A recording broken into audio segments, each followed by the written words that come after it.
तर कोल्ड्रिफ पाठोपाठ आता आणखी 2 खोकल्याच्या औषधामध्ये विषारी घटक आढळलेले आहेत. अन्न व औषध प्रशासनाकडून औषध विक्रेत्यांना सतर्क राहण्याचे आदेश दिलेत आणि नागरिकांना सुद्धा औषधं घेताना काळजी घ्यावी असं आवाहन करण्यात आलंय. विषारी कफ सिरपमुळे आतापर्यंत 21 लहान मुलांचा मृत्यू झालेला आहे. मध्य प्रदेश आणि राजस्थानमध्ये कोल्ड्रिफ या खोकल्याच्या औषधामध्ये असलेल्या डायथिलीन ग्लायकॉल हा विषारी घटकामुळे लहान बालकांचा मृत्यू झालेला आणि त्यानंतर मध्य प्रदेशमधल्या अन्न व औषध प्रशासनानं राबवलेल्या मोहिमेनंतर आणखी 2 खोकल्याच्या औषधांमध्ये हे डायथिलीन ग्लायकॉल विषारी घटक सापडल्याचं आढळून आलेलं आहे. त्यामुळे महाराष्ट्रातल्या अन्न व औषध प्रशासनानं किरकोळ औषध विक्रेत्यांना आता सतर्कतेचे आदेश दिलेले आहेत आणि मध्य प्रदेशमध्ये कोल्ड्रिफ आणि या खोकल्याच्या औषधामुळे झालेल्या बालकांच्या मृत्यूमुळे महाराष्ट्र अन्न व औषध प्रशासन सुद्धा आता सतर्क झालेली आहे. प्रशासनाकडून योग्य ती कारवाई करण्यात येते. राज्यातल्या सर्व उत्पादनांच्या वितरणाचा आढावा घेतला जातोय.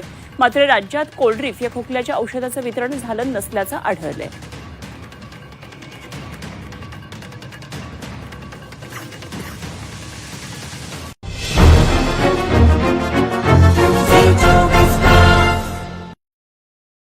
Download ShareChat.